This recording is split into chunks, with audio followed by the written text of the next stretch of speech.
Alright, hello everybody. Once again, welcome to my novel, uh, my reading.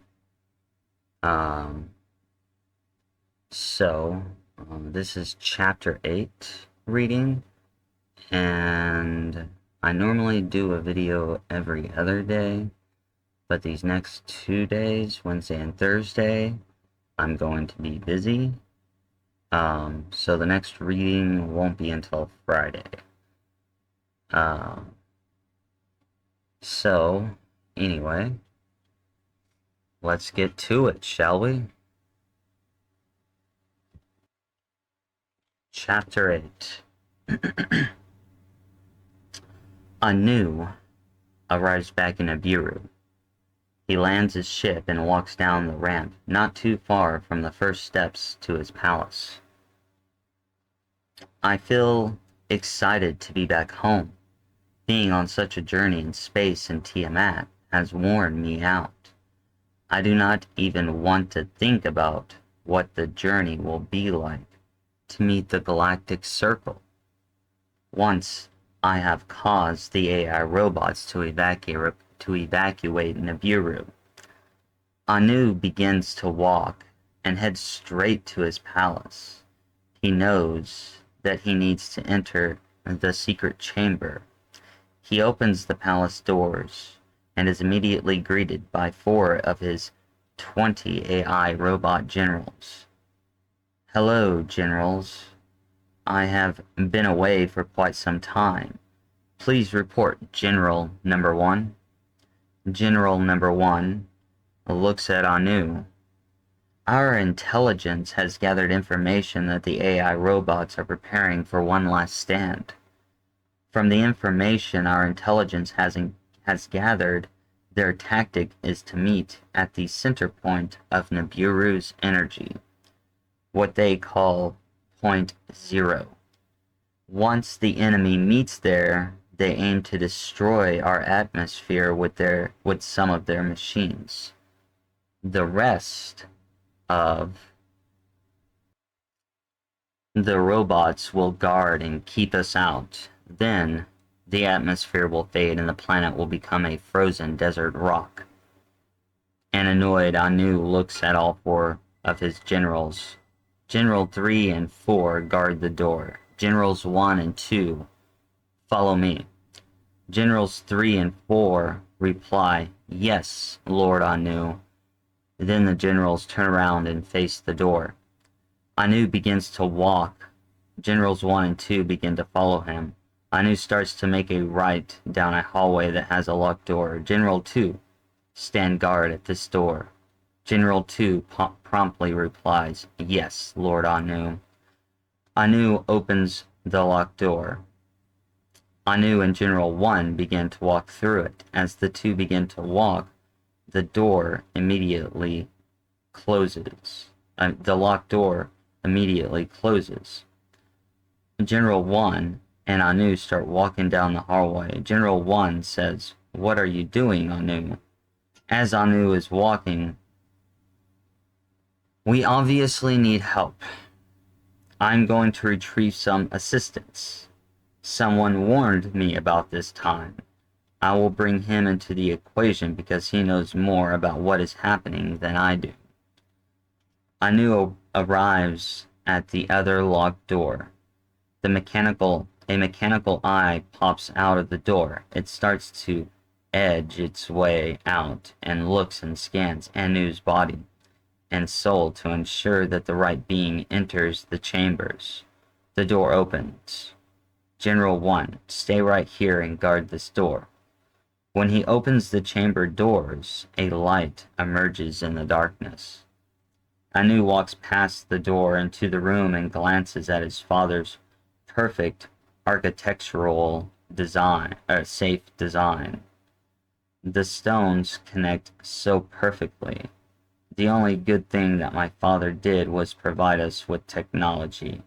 He gave us the technology to build almost anything that would last forever.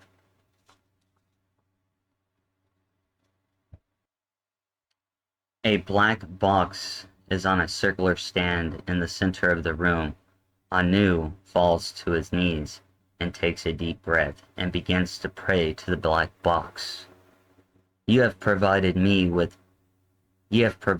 victories against the AI robots, given me new technology, and a host planet to revive our planet. I need the help of those who serve the All again. I need something to contain the souls of Tiamat and use them for our purposes.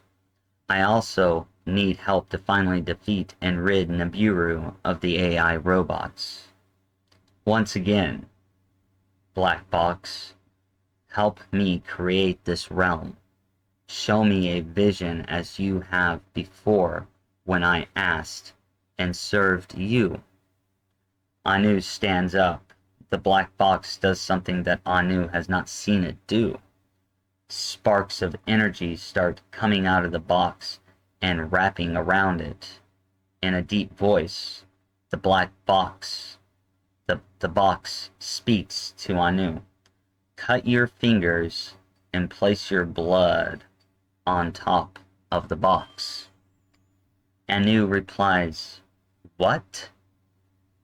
The black box says, "If you want control of the souls, a small sacrifice is required for the help. I will provide the answer that is needed. Once again, cut your fingers and place your blood on top of the box." Anu cuts his fingers and places the bloody fingers on the black box. Anu feels something begin being injected into him. The solid black box begins to transform. As the bottom of the box, at the bottom of the box, serpents start to appear that crawl up to the top of the box, opening its mouth to suck the blood inside the box. A beam of energy sparks, and it strikes Anu. Anu falls to the ground.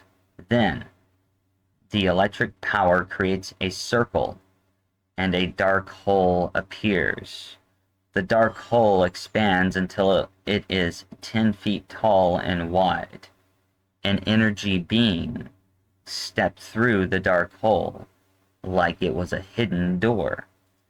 A shocked Anu asked the energy being that walked through the gate, "What is your name?"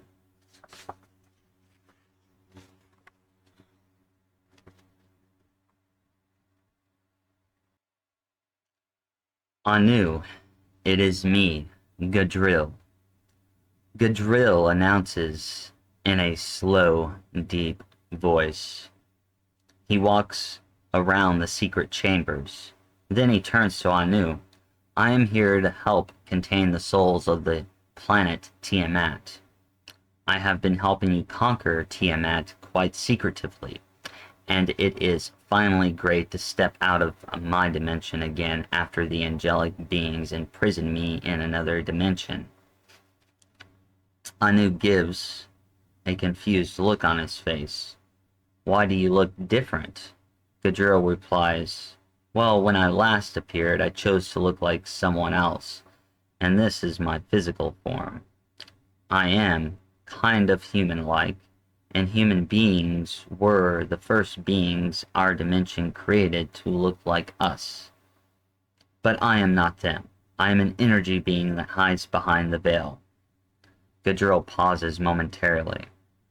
"We are responsible for creating this dimension and other dimensions and the life that exists everywhere in all realities." Anu looks confused. "What? No, you are not Gadreel." Anu feels threatened, so he grabs his sword and tries to cut Gadreel open in the abdomen, but his sword goes straight through Gadreel. Gadreel laughs. "Your weapons cannot kill or harm me in this holographic version of me. I would have to choose to be solid for you to even have a chance at harming me." Then Gadreel swings his hand to knock the sword out of Anu's right hand. Gadreel grabs Anu by the throat and throws him to the ground. Who in the fuck do you think you are? Anu begins to speak. Gadril punches him in the face. I do not care who you are, but I do know who you are. We both want to see the doom of Tiamat, for I do not like it too. I cannot cause too much interference, because not all of my species believe as I do. I have to change the direction of the flow of energy. I will be a guide for you and your sons. I will also help to create the grid so that your species can contain the souls of Tiamat. I will also help rid the AI robots from your planet. So yes, it is me, and my name is Gadreel.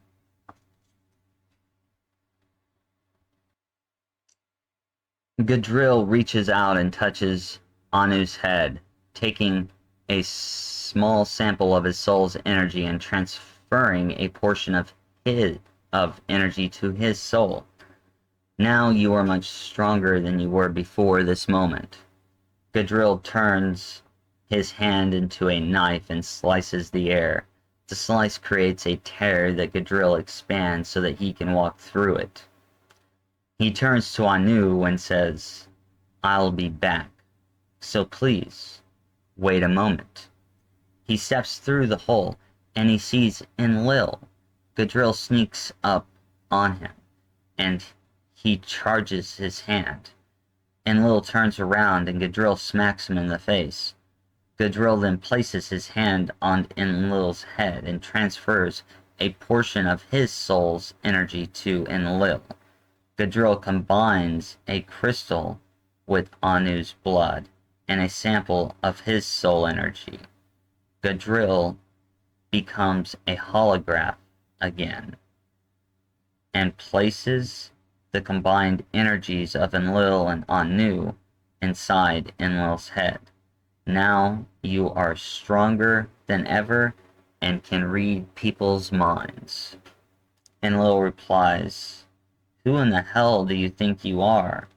Gadril turns around to be met with a fist from Enlil, except Enlil's punch goes through Gadril and Enlil falls to the ground. Enlil immediately got back up to face Gadril. What the fuck are you? Gadril smiles. More evolved than you. I can see, replies a hostile Enlil. Your father sent me to deliver a gift. I gave you the gifts of strength and to read people's minds. Gadril snickers. What is my father's name? And replies Enlil. Anu, says Gadril. Why can't I read your mind? Enlil tells Gadril. I gave you a power that comes directly from my being. All angels can do this because angels vibrate at a higher frequency. I could have also turned solid and punched you in the face if I wanted to. So be thankful that I have given you such power, and more will come in due time. You cannot use the power that I gave you against me. I can read minds, too, even yours. We are connected. You belong to me now. Right now, I must return to your father to discuss the grid I will create to contain the souls of Tiamat. Enlil still has his eyes wide open from disbelief. Yes, you go do that, and I hope to see you soon. Gadril replies, Enlil, not only will you see me soon, but you'll be with me for a long time. I will give you that power to rule the universe and live for eternity. Enlil smiles at Gadril. Enlil smiles as Gadril walks through the dark hole and back to Anu.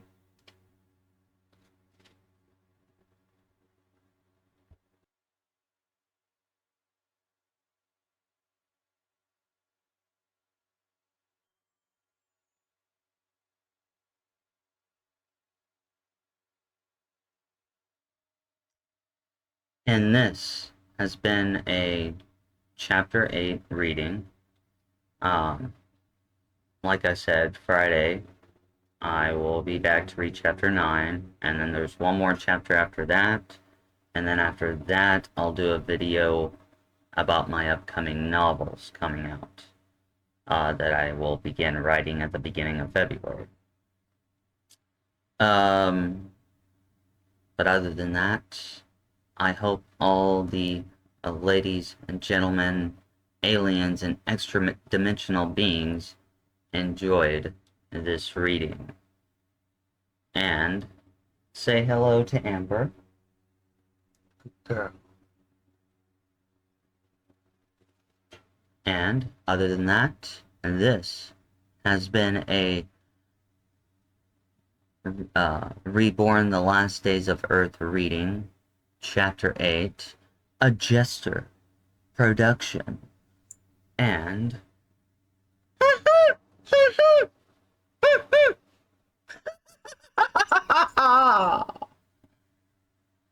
see you later.